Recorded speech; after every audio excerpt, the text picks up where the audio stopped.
Hoy en Mente Hispana. Ser ciudadano no da una garantía que no te van a arrestar. Es la primera vez que ciudadanos americanos naturalizados me han contratado para que les ayude a salir de la cárcel. Bienvenidos nuevamente a Mente Hispana, The Thought Leadership Show, el podcast donde conversamos con líderes hispanos que están transformando industrias, creando oportunidades y dejando huella en sus comunidades. Hoy tenemos el gusto de recibir a Esteban Rivera, abogado de inmigración y derecho internacional, Managing Partner de Rivera Law Firm, LLC, y un referente en liderazgo legal y comunitario. Esteban es un abogado admitido para ejercer tanto en el estado de Minnesota como en Ecuador.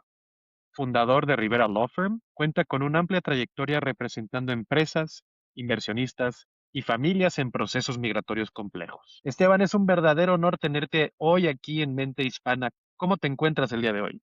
Todo muy bien, Sergio. Te agradezco mucho tenerme aquí. Estoy contento de poder conversar con la comunidad y contarles un poco acerca de mí y desarrollar estos temas que son muy importantes en este momento. El tema migratorio es muy importante para nuestras comunidades. Totalmente, y sobre todo en estos tiempos que estamos viviendo, ya entraremos un poco en detalle en eso, pero nosotros estamos encantados de poderte tener aquí con nosotros en el show. Para poder comenzar, me encantaría preguntarte o pedirte que nos platiques un poco más sobre ti, sobre tu historia, qué te llevó a convertirte en abogado y posteriormente a fundar Rivera Law Firm. A mí siempre me gustó la academia diplomática. Yo pensé quería ser diplomático al principio y tenía algunos parientes, amigos de mis padres que estaban en la parte diplomática en el Ecuador. Y la forma mejor para entrar a la academia diplomática era con un título de abogado. Una vez que obtuve mi título de abogado y estuve estudiando derecho, me di cuenta que tal vez la diplomacia no era exactamente lo que yo quería y me gustó mucho el derecho. Lo bueno del derecho es que tiene muchas posibles ramas. Hay ramas corporativas, hay ramas migratorias, tú puedes ser profesor, puedes ser juez, puedes ser fiscal. Hay muchas cosas que se pueden hacer con el derecho. Puedes trabajar en una empresa, puedes abrir tu propio estudio. Entonces, yo creo que eso me llevó a ser abogado y luego de siempre me gustó poder ayudar a la gente también. Entonces, mi papá siempre me dijo una cosa, mi papá es médico y mi papá me dijo, siempre tienes que pensar en que tu trabajo, tu profesión tiene un impacto en la comunidad. Entonces, siempre y cuando tú impactes a la comunidad, hagas de este mundo mejor de lo que te entregaron, eso deberías hacer. No importa que seas, si seas abogado, médico, si vas a trabajar en una zapatería, lo que sea que hagas, que sepas que tienes una responsabilidad de que la comunidad esté mejor. Y siempre pensé en eso y me encanta poder trabajar en derecho migratorio ahora, porque cuando yo gano un caso, una familia está junta, un inversionista puede llegar a tener su empresa en Estados Unidos, una persona puede llegar a cumplir sus sueños en Estados Unidos. Entonces, me gusta mucho el derecho migratorio porque veo inmediatamente el impacto real que tiene eso en la vida de las personas y en la vida de la familia de esas personas. No, no, y qué trayectoria, ¿no? Empezaste como queriendo seguir los pasos diplomáticos y hoy ya estás ayudando en temas específicos de derecho migratorio y me encantó el consejo que te dio tu padre. Hagas lo que hagas, no importa lo que sea, siempre trata de apoyar a la comunidad y agrega valor a través de lo que haces. Esteban, asumo que eres de Ecuador, ¿es correcto? Correcto. Yo soy ecuatoriano, nací en Ecuador, viví ahí toda mi vida hasta que tenía 24 años. Yo vine a Estados Unidos a los 24 años para la universidad. Estudié Derecho en Ecuador, trabajé en dos firmas en Ecuador.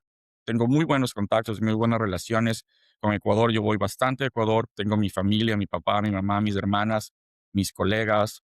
Como fui yo a la universidad en Ecuador, tengo muy buenas relaciones con mis colegas y las firmas con las que yo trabajé. Lo que bien. ¿Y esta identidad ecuatoriana, hispana, cómo ha influido en tu carrera profesional? Sé, por lo que nos acabas de comentar, que empezaste en Ecuador, pero estudiaste la carrera allá, empezaste trabajando allá y posteriormente fuiste a Estados Unidos.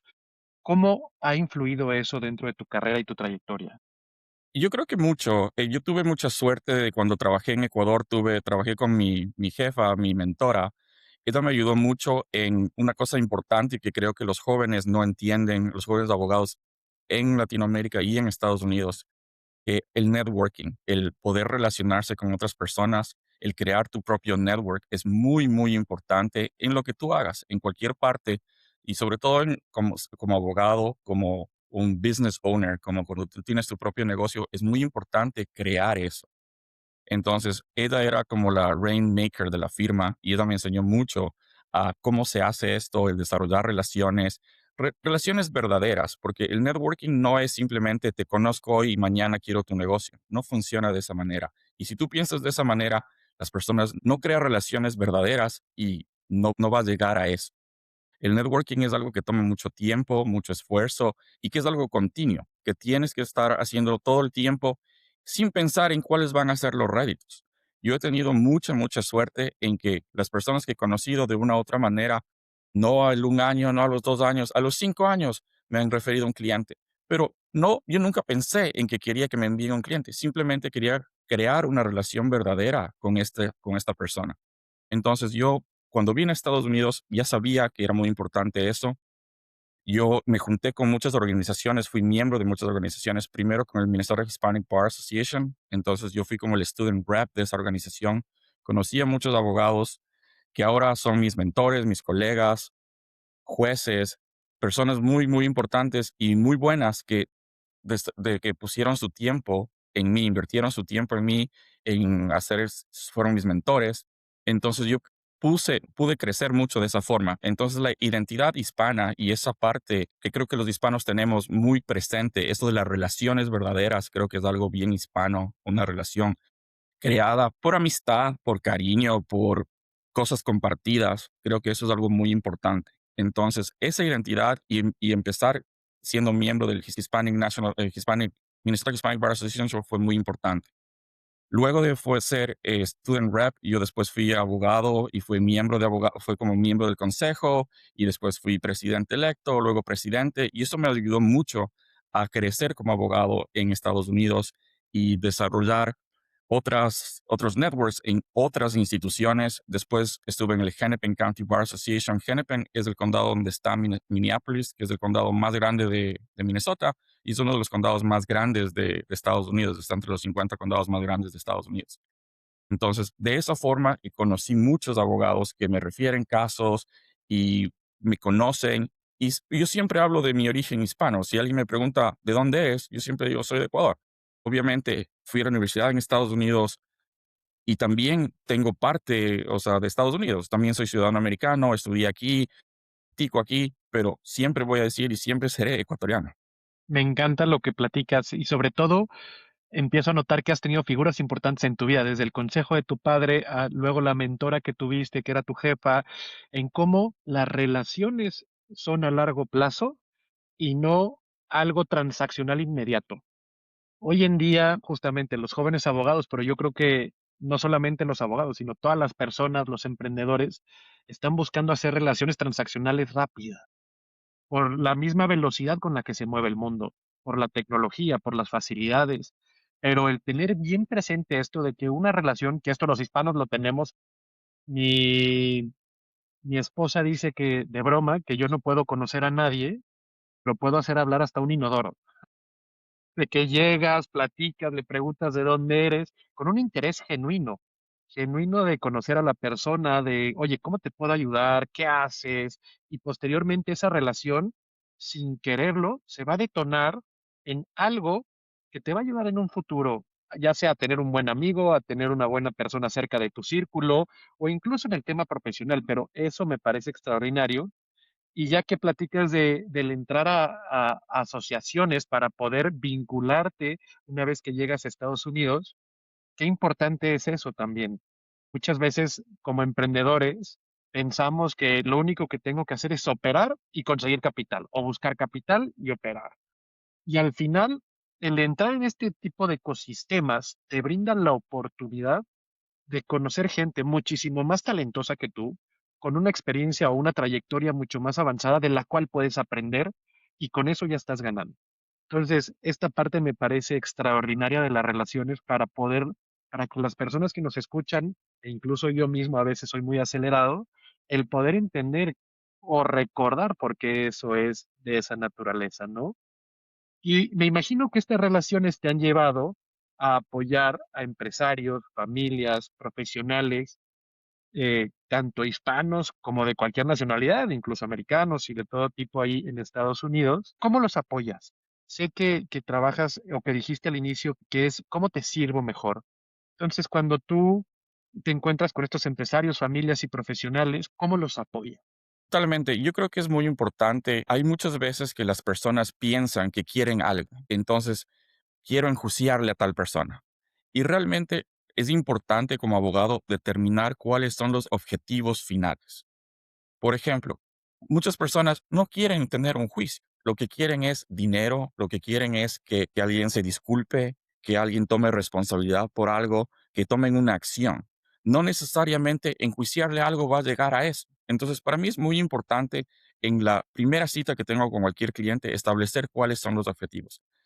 Realmente, en las citas que yo tengo que son de derecho migratorio, el objetivo es tener un estatus legal en Estados Unidos, tal vez de cualquier forma que sea posible. Si hay varias formas, obviamente yo me concentro en qué forma es la más fácil, más económica, más rápida para poder obtener eso. Entonces es muy importante concentrarse en los objetivos del cliente, no necesariamente porque muchas personas vienen con una idea de qué es lo que quieren hacer, pero tal vez no es lo indicado. Lo importante es escuchar a cuáles son los objetivos finales. Y con empresarios también muchas veces es establecer eso mismo. ¿Qué es lo que quieren hacer? ¿Cuántos trabajadores quieren contratar? ¿Cómo ven al futuro de la empresa en un año, en 3 años, en 5 años? Para poder tomar decisiones que van a poder hacer esto mejor. Hay muchas veces, por ejemplo, con visas de trabajo o visas de inversión, que es muy importante cómo se crea la entidad que va a ser la dueña del negocio, por ejemplo. Si no se crea de la forma adecuada, tal vez no se van a poder llegar a tener esos objetivos.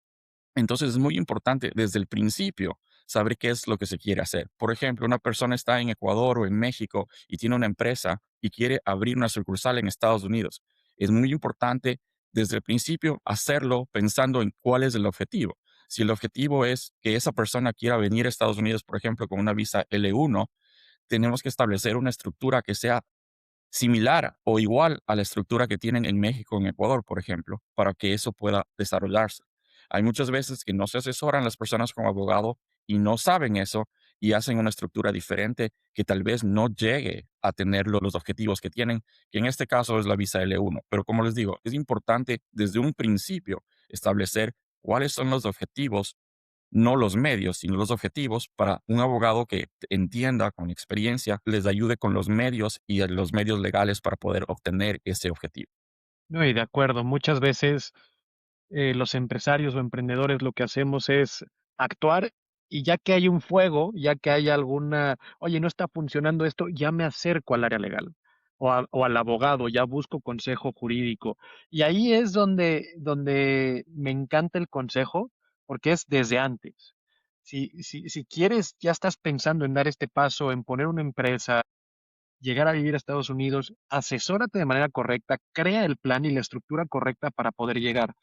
Porque aunque en un principio puedas pensar, o un empresario o un emprendedor pueda pensar de que no, yo ya sé cómo, pero no te dedicas a eso. Entonces vas a invertir probablemente dinero, recursos, tiempo en algo que no va a alcanzar el objetivo final de lo que esperas.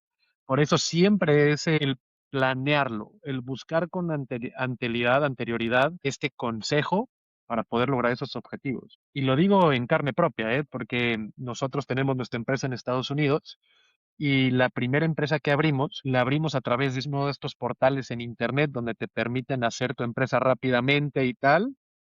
Y con el paso del tiempo, al año, nos dimos cuenta que no era la estructura correcta. Y ahí fue donde buscamos la asesoría legal y nos explicaron cómo podía ser y nos ayudaron con la estructura. Pero entonces por eso hablo de desde la propia experiencia en el que desde el principio hay que buscar este tipo de asesoría para poder hacerlo lo mejor posible desde la concepción del proyecto. Totalmente, totalmente. Creo que eso es muy importante para poder desarrollar y alcanzar el objetivo deseado. Sobre todo, hay formas, hay muchas formas. El derecho migratorio en Estados Unidos es bien complejo. Hay muchas visas, hay muchos tipos de visas y hay veces que tal vez la persona, el empresario o el cliente piensa que es la forma que tiene que hacerlo porque su primo, su tío, su amigo lo hizo, pero no necesariamente es la forma más adecuada para esta otra persona, porque los detalles son muy importantes.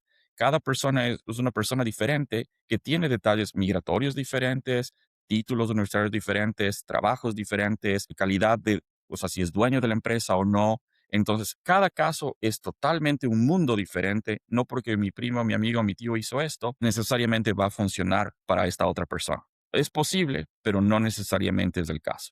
De acuerdo. Quisiera pasar ahora a preguntarte sobre temas más específicos. Sé que estás en Minnesota, nos compartiste esto. También las noticias recientes dentro de Minnesota es que ha sido complejo el tema migratorio y ha vivido eventos recientes muy intensos relacionados con operaciones federales de inmigración, incluyendo protestas y casos de uso de fuerza que han marcado a comunidades enteras, sobre todo las comunidades hispanas. ¿Cómo ves desde la perspectiva legal y como líder hispano el impacto real que ha tenido esto en la sociedad y cómo ayudar a la sociedad desde pues, tu figura profesional?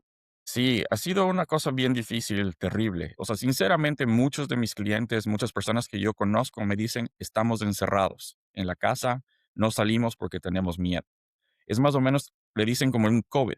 Es como cuando el COVID empezó, que la gente estaba encerrada porque tenía miedo de contagiarse. Ahora tienen miedo de que les arreste inmigración. El problema, cuando Trump al principio se posesionó, la gente decía que tenía miedo. Y yo decía, yo tuve una entrevista en WCCO, que es una afiliada de ABC. Yo decía que, bueno, hay personas que tienen miedo racional y fundado y personas que tienen un miedo no racional que no tiene sentido porque ya son ciudadanos. Lamentablemente, esa entrevista que yo tuve, ahora cambio mi manera de pensar. ¿Por qué? Porque yo conozco personas, les conozco personalmente, que han sido arrestadas siendo ciudadanos. Entonces, el ser ciudadano, en este momento, lamentablemente, con estas operaciones migratorias, no da una garantía que no te van a arrestar. Entonces, yo también soy ciudadano, yo todo el momento estoy cargando mi tarjeta de pasaporte todo el tiempo. Siendo abogado, siendo ciudadano, yo hablo bien inglés, obviamente, pero tengo, o sea, un nivel de estar alerta de qué es lo que pasa. Mi consejo, es la primera vez en mis 12, 13 años de práctica profesional en Estados Unidos como abogado migratorio que ciudadanos americanos, o sea, ciudadanos naturalizados, me han contratado y estoy en retainer con ellos por si acaso inmigración les atrape para que les ayude a salir de la cárcel. Entonces, mi consejo que yo le estoy dando a estos clientes y es el consejo que yo pienso seguir para mí mismo, si es que en algún momento tengo una interacción con ICE, la realidad del asunto es, comparado en Minnesota, la mayoría de gente son blancos, son noruegos, suecos, entonces es gente de tez muy blanca, de cabello generalmente rubio, de ojos azules. Entonces, si uno está caminando por la calle y es latino, se dan cuenta. O sea, si yo camino por la calle, se van a dar cuenta que soy latino. Entonces, es una posibilidad de que me pregunten a mí qué es, o sea, si tengo papeles o qué está pasando. Mi plan va a ser siempre decir educadamente, oficial, buenos días, yo soy ciudadano americano, aquí está mi tarjeta mi tarjeta de pasaporte. Muchas gracias, espero que tenga un buen día. Decirlo eso obviamente en inglés. Good morning, officer. I'm a US citizen. Here is my passport card. I hope you're having a great day. O sea, el problema también es antagonizar a los oficiales puede ser mucho peor. Yo he conocido muchas personas que, siendo ciudadanas o siendo residentes, se ponen en una actitud no cooperativa y es mucho peor. He visto que han roto los vidrios de los carros, visto que a través de fuerza han entrado a las casas. Entonces, si ese consejo me hubieran pedido hace 3 meses o 6 meses, si debería abrir la puerta de la casa, si debería contestarles, yo hubiera dicho que no. Y todavía pienso que no si es dentro de la casa. Pero si es que están fuera de la casa, hay menos derechos de privacidad fuera de la casa que dentro de la casa. Entonces, si ya estás en un contacto con un oficial, creería que lo mejor, sobre todo si tienes papeles y estás en regla en Estados Unidos, simplemente actuar cortésmente y enseñar los papeles y eso sería todo. Esperaría y espero que con eso no le pase nada a nadie. Espero que eso no me pase a mí y que salga esto de la mejor manera. Pero es bien difícil la situación, lamentablemente. Lo que yo estoy haciendo como abogado, he hecho muchas acciones en derecho en Corte Federal, esta acción que se llama habeas corpus en inglés. Básicamente, el problema comenzó porque en julio del 2025 el Board of Immigration Appeals sacó una decisión. Esta decisión contradice la jurisprudencia y la práctica de los últimos 30, 40 años. Básicamente lo que hubo un cambio es en esto. Si una persona entró a Estados Unidos sin papeles, sin visa y está ilegalmente en Estados Unidos y no fue atrapado cuando recién entró, estaba sujeto a que pueda tener fianza, salir con una Ujú. fianza establecida por un juez luego de determinar si la persona no es un riesgo para la comunidad y no se va a escapar, o sea que va a aparecer a cortes futuras. Luego que el juez establece esas dos cosas, fija una fianza, el mínimo son $1,500 y con eso se hace ese pago y la persona puede salir. Lamentablemente, esta decisión, que yo creo que es errónea, interpretó mal un artículo basado en la administración de Trump, diciendo que no, que si uno entra a Estados Unidos ilegalmente, en cualquier momento no clasifica para fianza. Si una persona entró hace 10 años, 20 años, 30 años, si tiene hijos, no hijos, papás, hermanos, ciudadanos, tiene trabajo, ha pagado impuestos, no importa nada. Si la persona entró ilegalmente a Estados Unidos, no es elegible para fianza. Entonces, los abogados en Minnesota y en el país hemos presentado acciones con las cortes federales diciendo que esa no es la aplicación correcta, que la aplicación correcta es que sí deben recibir fianza. Las cortes en Minnesota, el 95% de los casos, están aprobando esos casos. Entonces yo he estado muy ocupado presentando esas acciones. Uno de los problemas que hemos tenido ahora en Minnesota es que cuando las personas les arrestan, inmediatamente ese mismo día o el día siguiente les envían a Texas. No sé si es que es por una estrategia legal para que Minnesota no tenga jurisdicción o si las cárceles de Minnesota están tan llenas que les tienen que enviar a otro lugar. Realmente eso yo no sé porque eso es algo interno que yo no puedo saber. Creería que tal vez es parte de los dos. Entonces, el problema es que si alguien les arrestan en Minnesota, esta acción tiene que ser presentada inmediatamente antes de que Minnesota pierda jurisdicción, porque en teoría el habeas corpus tiene que ser presentado donde la persona está físicamente presente. Entonces, si la persona está en Texas, la Corte de Minnesota en teoría ya no tendría jurisdicción. Entonces, hay muchas organizaciones sin fines de lucro, muchos abogados, muchas personas de la comunidad que están ayudando a los inmigrantes. Yo no he visto una movilización tan grande por una causa de inmigrantes en Estados Unidos. Nunca he visto esto. Hay protestas, generalmente son los viernes, hoy es viernes, no, el viernes anterior hubo una protesta y había muchísima gente, o sea, tal vez unas 50,000, 100,000 personas. Mi oficina está en el centro de Minneapolis y yo puedo ver la protesta desde aquí. Hay muchas personas, generalmente la mayoría de protestantes son gente, ciudadanos americanos blancos, o sea, porque la gente que son inmigrantes tienen miedo incluso de salir a las protestas. Entonces, sí, es una situación bien difícil que ha afectado a la comunidad en general, porque ha afectado a los restaurantes. Hay muchos restaurantes que tienen horas limitadas, que tienen menús limitados. Muchos negocios han sido afectados. Yo tengo personas, conocidos, amigos que tienen negocios de construcción, que tienen restaurantes y sus empleados tienen miedo de ir a trabajar y por esto la producción de estos negocios ha bajado mucho. Entonces, no solamente ha afectado a los inmigrantes, pero ha afectado a la sociedad en general. Y claro, a la economía de toda la ciudad y todo el estado y en todos los estados donde está viviendo esto de la misma manera. Algo que me gustó y quisiera remarcar es la recomendación que le das a las personas. Y voy a tratar de resumirlas y tú me corriges si me equivoco, pero la primera es, carga con tus documentos.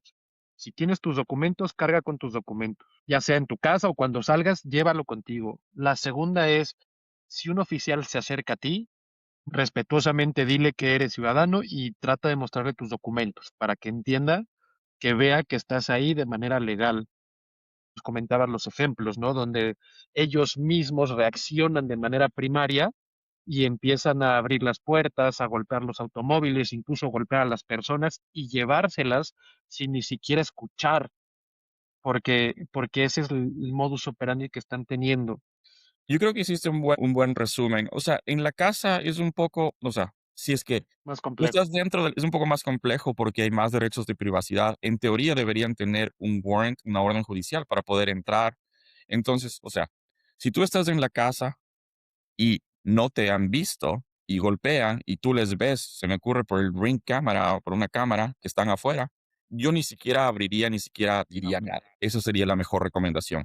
Pero si ya saben que estás adentro porque te vieron entrar o por de alguna manera saben que estás adentro y tú eres ciudadano o eres residente, creería que el mismo approach del comienzo de ser educado y enseñar los documentos sería el mejor approach.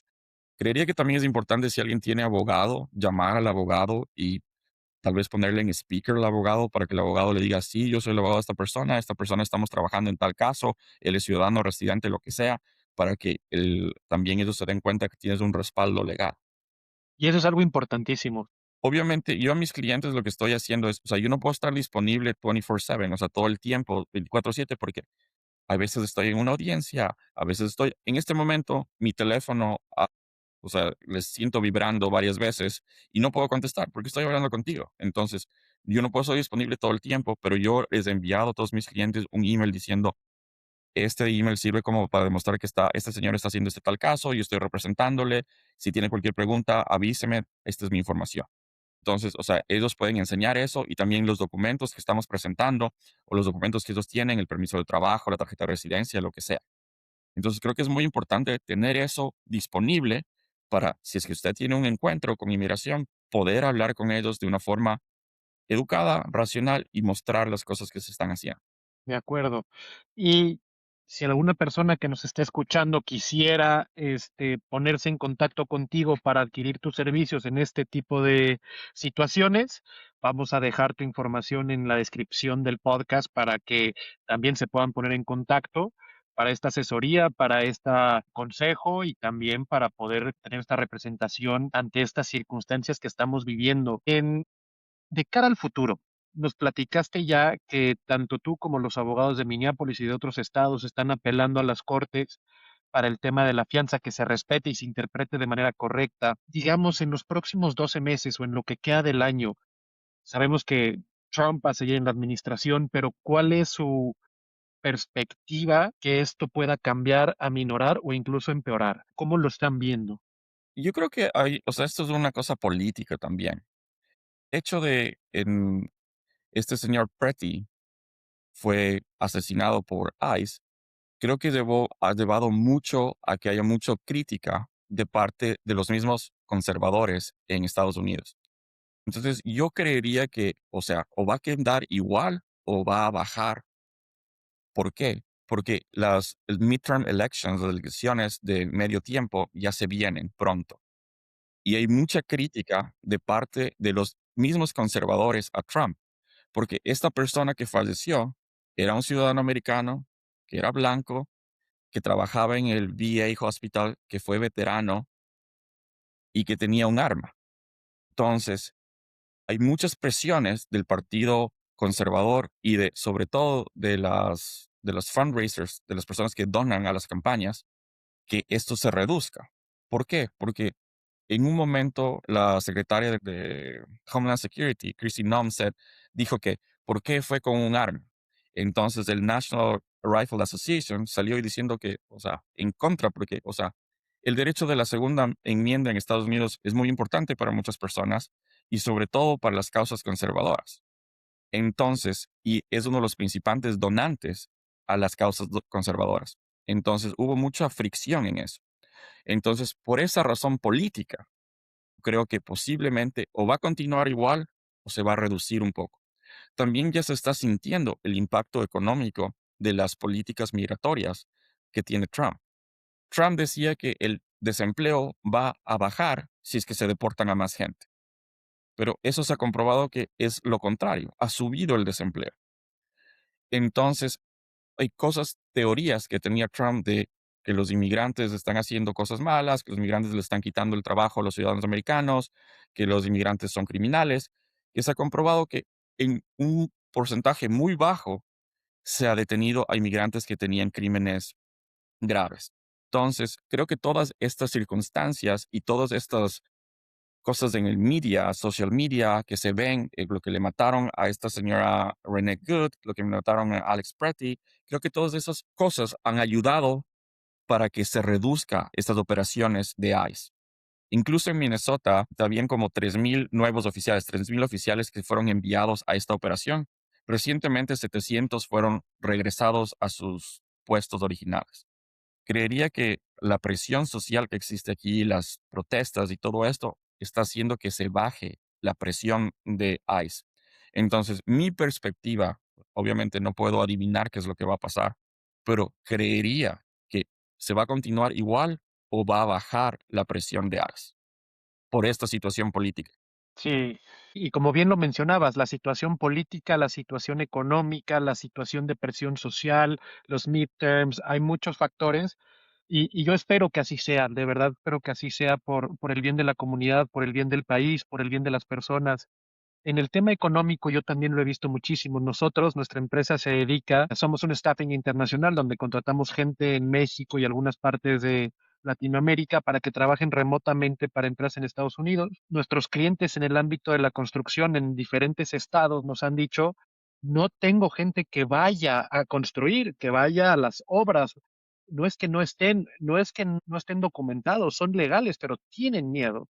Y eso a su vez lo veo traspolado en otro tipo de industrias, como ya los mencionabas, la de las comidas, los restaurantes, y la economía le está pegando. Nosotros a nivel internacional vemos cómo se va debilitando el dólar también de cara a las otras monedas del mundo, entre muchas otras cosas, pero está muy importante por esta razón. Y de ahí creo que esto también pienso como tú, que se va a mantener un poco más, pero conforme se acerque a los midterms, va a ir aminorando.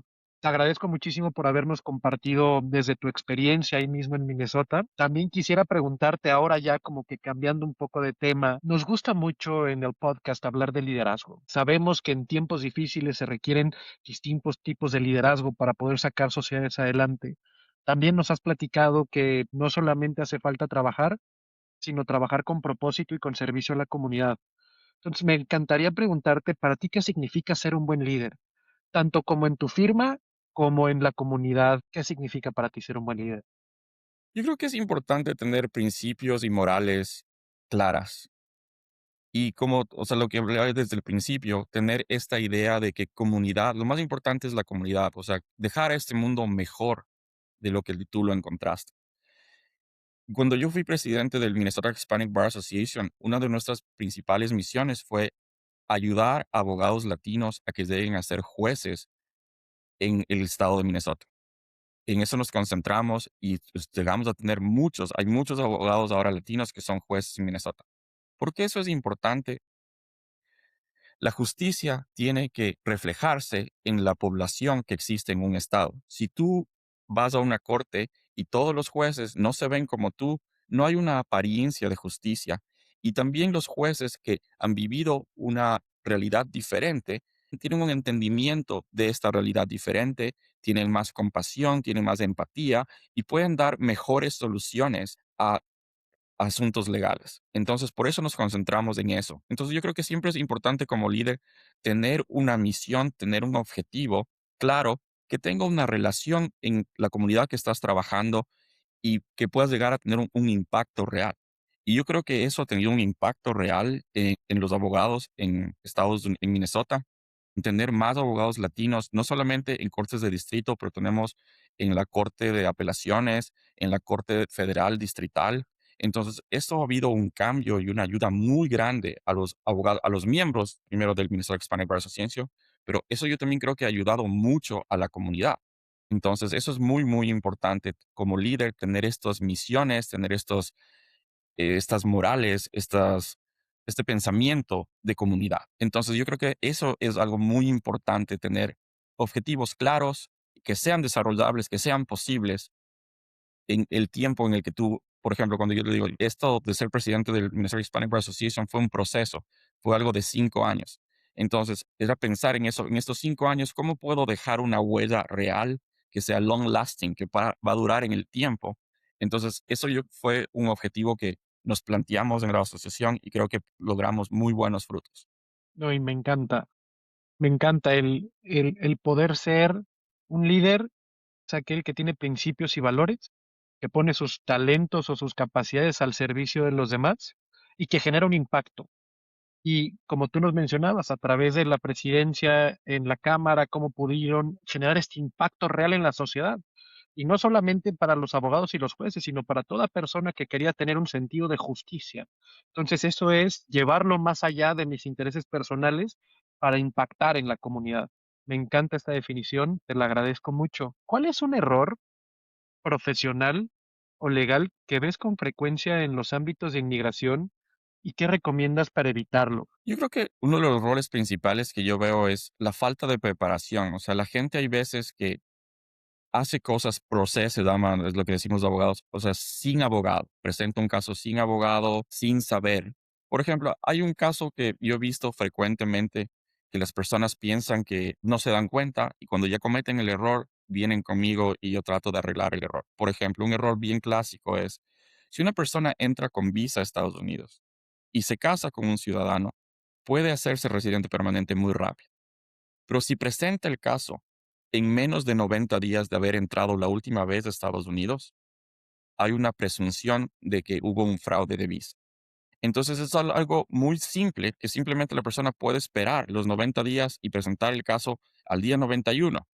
Pero como no saben, no lo hacen y presentan antes y existe esta presunción de que hubo un fraude de visa, aun cuando hay veces que no existió ese fraude de visa. Entonces, ese es un problema que sin asesoría, personas hacen cosas sin saber y por no saber cometen errores graves. Otra cosa que tuve hoy, el día de hoy, algo que me impactó mucho y que espero poder ayudar a estas personas, es el cerciorarse si la ayuda legal que están recibiendo es realmente de un abogado, realmente de un abogado con licencia, de realmente con un abogado de prestigio. A estas personas, lamentablemente, son personas humildes que son de Ecuador, que no sé cómo encontraron esos abogados en el Internet y les contrataron, les pagaron $800. Y también otra consejo en cuanto a eso es, siempre si algo se ve muy barato, posiblemente no es bueno y posiblemente tal vez sea incluso una estafa, como en este caso. Entonces, este supuesto abogado les cobró $800 para supuestamente cambiarle una audiencia que era en persona para que esta audiencia sea virtual. Entiendo por qué quieren las personas hacer esto, porque no quieren ir a una corte. Entonces, el momento en que estas personas entraron a esta audiencia virtual, que no era con la corte, sino era una audiencia ficticia, el juez, el supuesto juez, les pidió $3,000 en 24 horas que le envíen por Zelle. Entonces, por suerte, estas personas se dieron cuenta que esto era algo, no era algo real y no enviaron el dinero. Pero el problema real que tuvieron y que tienen ahora que tenemos que solucionar es esa audiencia en persona sí ocurrió. O sea, estas personas que les estafaron nunca hicieron nada para cambiar esa audiencia o hacer algo en relación con esa audiencia.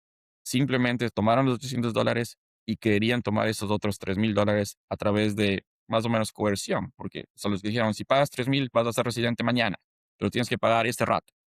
Entonces creo que es importante, uno, prepararse, contratar un abogado, hacerlo con tiempo y cerciorarse de que esa persona es abogado de verdad. Creo que el Internet es una buena herramienta para buscar abogados, pero creo que deberían buscar, o sea, fijarse si es que este abogado realmente tiene licencia y si alguien es abogado y tiene prestigio, va a estar en varias publicaciones. Va a tener su propio website, va a tener posiblemente oficina física, va a tener testimonios de sus propios clientes en Google, en Abo, en Yelp, en varias cosas. Entonces, si es que esta persona, este supuesto abogado, solo está mencionado una vez en el Internet, o sea, creo que hay un poco de dudas, porque los abogados generalmente vamos a tener más de una mención en el Internet. Si Claro. alguien hace un Google de mi nombre, Esteban Rivera, yo creo que hay muchas entradas. Hay mi firma, hay Google, hay Avo. Yo he sido super lawyer, he estado en esto del Minnesota Hispanic Bar Association, Hennepin County Bar Association. Entonces va a haber muchas entradas de quién soy yo. Entonces creo que es importante de que los clientes se den cuenta y que tomen esto en cuenta de si es que esta persona es real, si es que existe y si tiene reputación coherente a lo que dice que va a hacer. Totalmente. Mi abuela decía, if it's too good to be true, it's too good to be true. Una pregunta técnica curiosa de este tema ¿es pública la licencia del abogado? O sea, yo puedo buscar en internet el nombre del abogado y ver el número de su licencia para corroborar que eso es real. Totalmente. Uno puede hacer, o sea, en Minnesota, yo estoy 100% seguro que es así.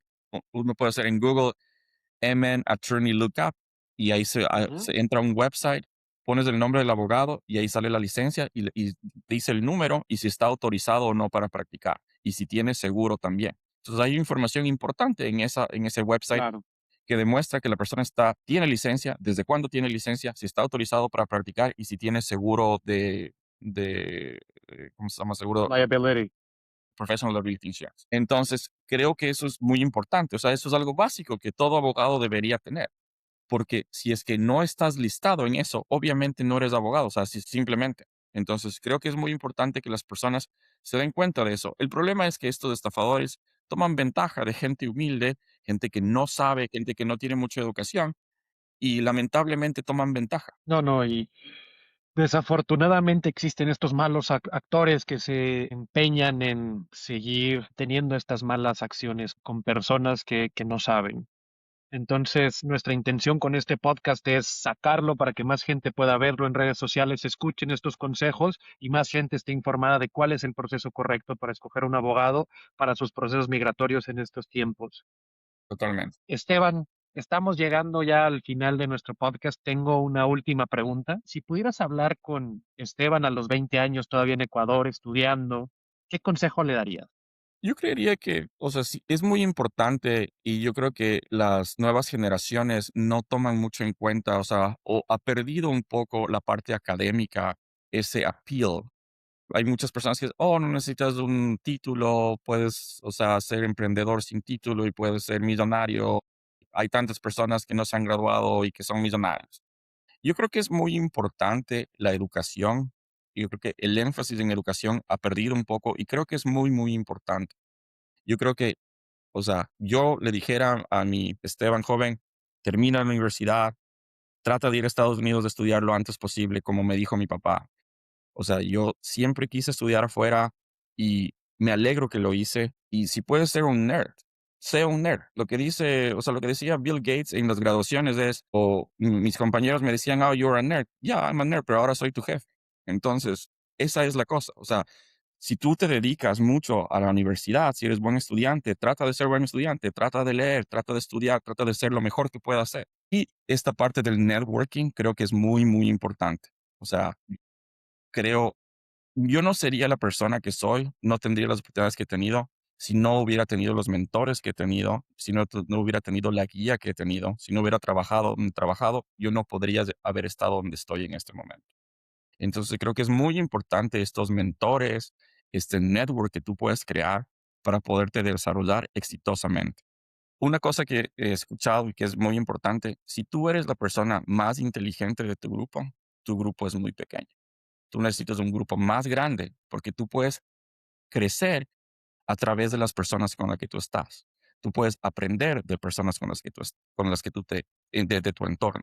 Yo tengo un grupo de amigos, un grupo de network que no solo son abogados, muy grande, que hacen otro tipo de negocios, que están en muchos ramos y que me ha hecho crecer mucho como persona, como profesional.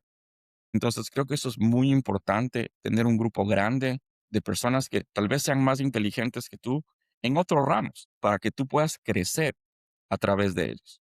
Y tú también les puedas ayudar a ellos a crecer en los ramos que tú tienes tus propias habilidades. Sí, sí. Correcto. Me encanta porque también mi abuela era muy dicharachera y ella decía que if you are the smartest person in the room, you are the dumbest one of all.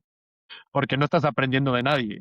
O sea, todo el mundo está tomando ventaja de ti, pero no, tú no estás tomando conocimiento de nadie. Entonces, eso, el hecho de, y a veces tiene que ver con el ego, ¿no? De que yo quiero ser el más, no, no, vete con gente más inteligente en otros ámbitos, como no es que sea verde o digo blanco o negro, pero es que hay gente muchísimo más preparada en este tipo de cosas, júntate con ellos, platica, apréndeles, y ellos aprenderán algo de ti en lo que tú decías, ¿no? Que son tus fortalezas, tus habilidades. Totalmente, Esteban, totalmente. pues muchísimas gracias. Te quiero compartir tres grandes aprendizajes que por lo menos yo me llevo hoy de nuestra conversación. Remarco el tema del networking, en donde no es una actividad transaccional rápida para obtener un resultado, sino es una interacción real de cómo te puedo ayudar a largo plazo y que como hispanos ya lo tenemos en la sangre. hay que seguir aprovechándolo con el buen sentido, creando comunidades, estando cada vez en lugares más importantes y buscando a gente que admiremos y que nos puedan enseñar. Y ahí abonado a ese primero, el buscar mentores o el buscar a alguien que me pueda aconsejar o guiar. Tú nos platicaste de dos grandes mentores tuyos y estoy seguro que tuviste más, pero el tener la humildad suficiente para acercarte con alguien que está donde tú quieres estar en un futuro y preguntarle y que te asesore es importantísimo. La segunda cosa que me llevo en temas más prácticos es los tres consejos para cuando estás en la calle, el llevar tus documentos, el tratar con amabilidad y no ser antagonista ante la autoridad, y los consejos de casa que nos diste para que la gente esté más informada. Y el tercero, me encantó, fue el tema de la educación. Realmente prepárate porque es importante. A mí me gusta mucho leer historias, novelas biográficas, y siempre he visto que llega un momento en la vida de cada persona de la cual escriben una biografía, personas importantes, que si no hubiera hecho lo que hizo antes, no hubiera podido con lo que le tocó después en la vida.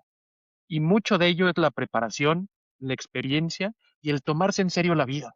El tomarse en serio la vida de decir, oye, pues si hoy me toca estudiar, estudio. Y estudio porque quiero grandes cosas. Si hoy me toca trabajar, trabajo y aprendo.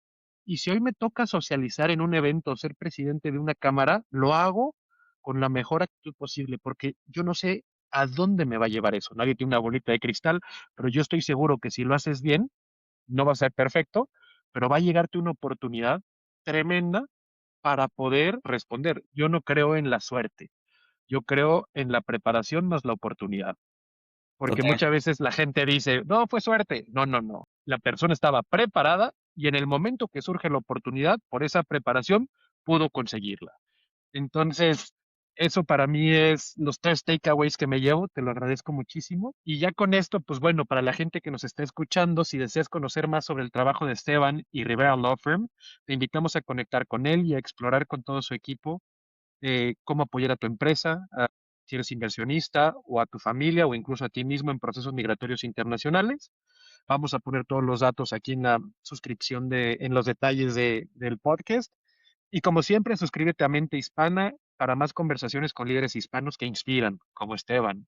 Comparte este episodio con alguien interesado en inmigración, liderazgo y emprendimiento. Esteban, antes de cerrar, eh, un último comentario que te gustaría compartir con nuestra audiencia. Yo creo que lo que dijiste es muy importante al final. Creo que la humildad también es muy importante como líder, como empresario, como abogado. Creo que es muy importante ser humilde, escuchar al otro lado y estar abierto a eso, estar abierto a que tal vez alguien es más inteligente que tú, estar abierto a que alguien te puede ayudar también. Eso es muy, muy importante.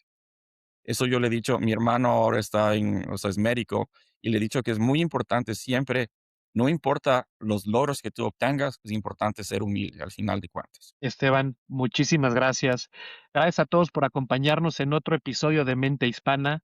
Hoy, Esteban Rivera nos recordó que el liderazgo, la disciplina y la visión clara pueden transformar no solo carreras, sino comunidades enteras. Sigamos creciendo, sigamos liderando y nos vemos en el próximo episodio. Gracias, Esteban. Hasta pronto. Un gusto.